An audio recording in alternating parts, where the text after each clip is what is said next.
तो दोस्तों HDFC bank या ICICI बैंक, कौन होने वाला है बैंकिंग सेक्टर का किंग? तो दोस्तों बैंकिंग सेक्टर की बात हो तो कंफ्यूजन तो जरूरी होता है कि कौन सा शेयर हमें मल्टी बैगर रिटर्न बना के देगा आने वाले 4 से 5 सालों के अंदर, क्योंकि ये दोनों कंपनीज जो है टॉप कंपनीज हैं इंडिया की बैंकिंग सेक्टर के अंदर, HDFC बैंक और ICICI बैंक। तो इन दोनों कंपनीज को इस वीडियो के अंदर हम कंपेयर करेंगे एक एक पॉइंट पर, जिससे क्या है आपका जो कंफ्यूजन है वो दूर हो जाएगा कि हमें HDFC बैंक के अंदर इन्वेस्ट करना चाहिए या ICICI बैंक के अंदर। और दोस्तों ऐसे और भी अपडेट्स के लिए आप हमारे टेलीग्राम चैनल को ज्वाइन कर सकते हैं, लिंक डिस्क्रिप्शन के अंदर है, और उसके अलावा बेल आइकन पर भी दबा सकते हैं। इससे क्या है कि वीडियो का नोटिफिकेशन हाथों हाथ मिल जाएगा आपको। तो दोस्तों इन दोनों कंपनीज को सबसे पहले हम कंपेयर करते हैं इनके मार्केट कैप के अनुसार। तो देखिए HDFC का अगर मार्केट कैप देखते हैं आज की तारीख में, तो करीब 7.5 लाख करोड़ रुपए का मार्केट कैप है आज की तारीख में। और अगर ICICI बैंक का मार्केट कैप देखते हैं तो 5.23 लाख करोड़ रुपए का है आज की तारीख में। तो ये कंपनियां जो है दोनों ही लार्ज कैप कंपनीज है। HDFC बैंक जो है मार्केट कैप के अनुसार तीसरे नंबर की कंपनी आती है इंडिया के अंदर, और ICICI बैंक जो है छठे नंबर की कंपनी आती है। दोनों के मार्केट कैप में 2 लाख करोड़ से ज्यादा का फर्क है, मतलब HDFC बैंक जो है मार्केट कैप के अनुसार आगे है। फिर दोस्तों इनको कंपेयर करते हैं इनके प्राइस चार्ट के अनुसार, मतलब पास्ट में इन्होंने कितने रिटर्न बना के दिए हैं। तो दोस्तों इनका अगर मैक्सिमम चार्ट देखते हैं करीबन 20 से 22 साल पहले का, तो HDFC बैंक 1725 रुपए पर हाईएस्ट जाके आया है लगभग 20 से 22 साल के अंदर, और लोएस्ट गया था 16.36 रुपए के आसपास। तो इस हिसाब से भी अगर देखते हैं तो 105.44 गुना तक के रिटर्न बना के दिए इसने 20 से 22 साल के अंदर। मतलब जिसने भी 20 से 22 साल पहले 1 लाख रुपए इसके अंदर इन्वेस्ट किए थे, उसके लगभग 1 करोड़ 5 लाख रुपए जैसे हो गए हैं। और अगर ICICI बैंक का मैक्सिमम अगर हम चार्ट देखते हैं 20 से 22 साल का, तो लोएस्ट गया है 11.41 रुपए पर और हाईएस्ट गया है 867 रुपए पर। तो इस हिसाब से भी अगर इसका रिटर्न हम देखते हैं 20 से 22 साल के अंदर, तो लगभग 76 मतलब 76 गुना तक के इसने रिटर्न बना के दिए हैं करीबन 20 से 22 साल के अंदर। मतलब जिसने भी 20 से 22 साल पहले 1 लाख रुपए इसके अंदर इन्वेस्ट किए थे, उसके लगभग 76 लाख रुपए जैसे हो गए हैं।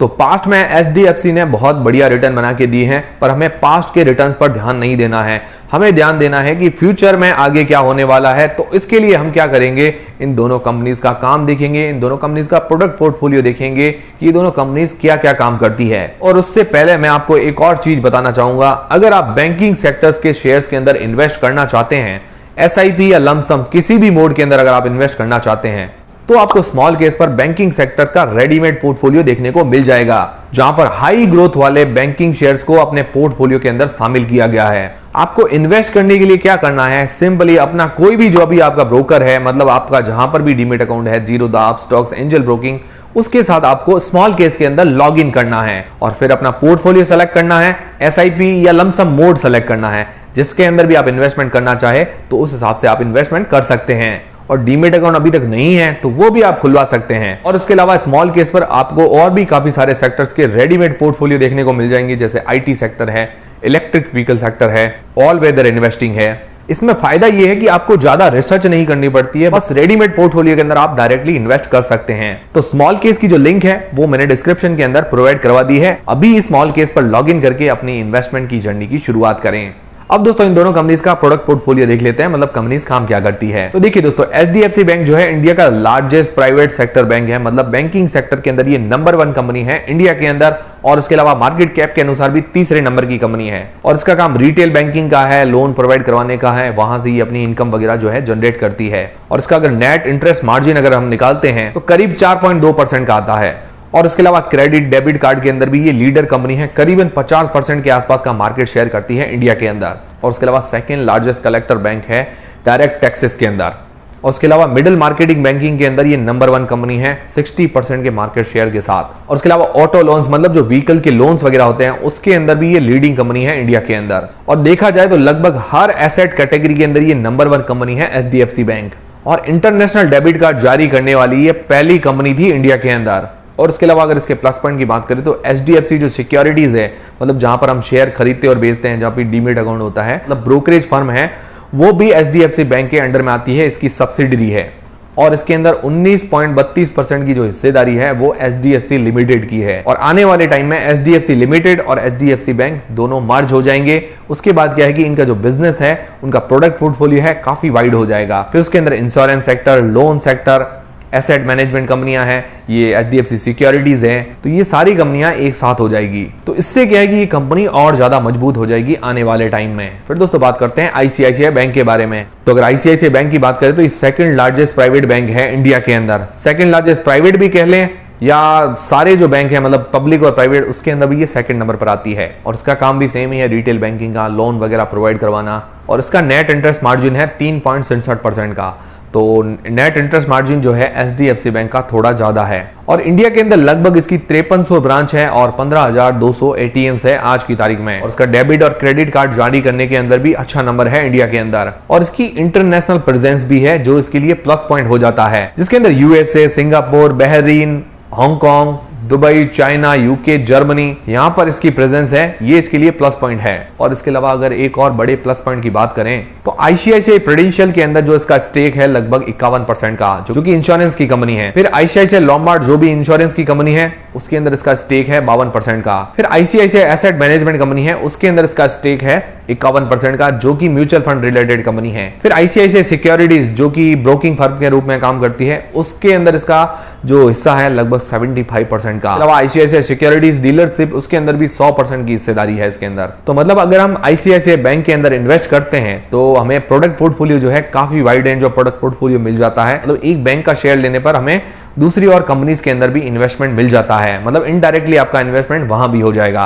तो ये इसके लिए बहुत बड़ा बेनिफिट पॉइंट है। और दोनों कंपनियों का अगर देखें तो दोनों कंपनीज लगभग टक्कर की कंपनी है। पर अगर प्लस पॉइंट की बात करें तो ICICI बैंक के पास इंटरनेशनल प्रेजेंस है, उसके अलावा बाकी सारी कंपनीज के अंदर इसका स्टेक है, वो इसके लिए प्लस पॉइंट हो जाता है। फिर दोस्तों PE वाइज अगर इनको देखते हैं तो HDFC बैंक का जो लगभग PE चल रहा है 19 का, और इनका इंडस्ट्री का जो PE है 17.8 का। और ICICI बैंक का लगभग PE देखें तो 20.8 का चल रहा है। तो उस हिसाब से अभी देखें अगर HDFC के शेयर को, तो HDFC बैंक का जो शेयर है वो थोड़ा सा सस्ता चल रहा है। और अगर इसकी ROE मतलब रिटर्न ऑन इक्विटी देखें तो 16.6% की है HDFC बैंक की, और ICICI बैंक की है लगभग 16% की। तो ROE भी HDFC बैंक की थोड़ी ज्यादा है। फिर दोस्तों इनके अगर हम फाइनेंशियल्स देखते हैं तो फाइनेंशियल HDFC बैंक के बहुत शानदार है। रेवेन्यू प्रॉफिट के अंदर साल दर साल ग्रोथ है, और इसका जो रेवेन्यू 2022 के अंदर जनरेट किया है 1.68 लाख करोड़ रुपए का, और इसका जो प्रॉफिट है 38,000 करोड़ रुपए का 2022 के अंदर।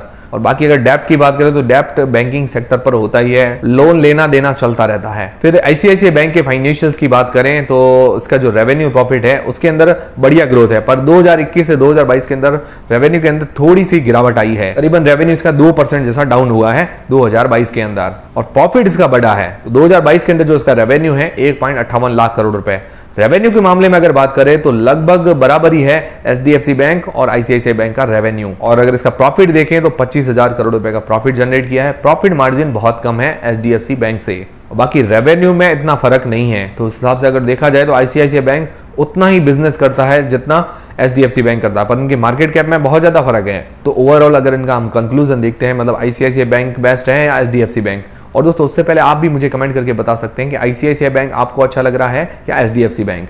तो देखिए दोस्तों, अगर HDFC बैंक को अगर हम देखते हैं तो HDFC बैंक काफी जगह लीडर, मतलब काफी एसेट कैटेगरीज है उसके अंदर HDFC बैंक लीडर है। और सेकंड नंबर पर लगभग आती है ICICI बैंक। और इसके अलावा ICICI बैंक के पास प्लस पॉइंट ये है कि ICICI बैंक के अंडर में जो सब्सिडरी कंपनीज आती हैं वो काफी ज्यादा है, तो ये इसके लिए प्लस पॉइंट हो जाता है। उसके अलावा इंटरनेशनल प्रेजेंस है इसकी काफी, तो ये भी इसके लिए प्लस पॉइंट हो जाता है। और अगर HDFC बैंक की बात करें तो HDFC बैंक जो है HDFC लिमिटेड के अंदर मर्ज होने वाला है। फिर उसके बाद भी इसका भी पोर्टफोलियो, प्रोडक्ट पोर्टफोलियो काफी बढ़िया हो जाएगा। उसके बाद क्या है कि और ज्यादा मजबूत हो जाएगी HDFC बैंक। और अगर PE वाइज देखें तो HDFC बैंक थोड़ा सा सस्ता नजर आ रहा है। ROE मतलब return on equity HDFC bank की ज्यादा है। तो लगभग दोनों को अगर कंपेयर करते हैं तो मतलब एक बराबरी वाली कंपनियां नजर आती है, ना ज्यादा इसमें फर्क है ना ज्यादा इसमें फर्क है। मतलब दोनों शेयर्स को आप कंसीडर कर सकते हैं, मतलब दोनों ही शेयर बहुत मजबूत नजर आ रहे हैं। पर अगर प्रॉफिट मार्जिन देखें, लीडरशिप देखें, उसके अलावा ROE PE वाइज अगर देखें तो HDFC बैंक थोड़ा सा आगे नजर आता है ICICI बैंक से।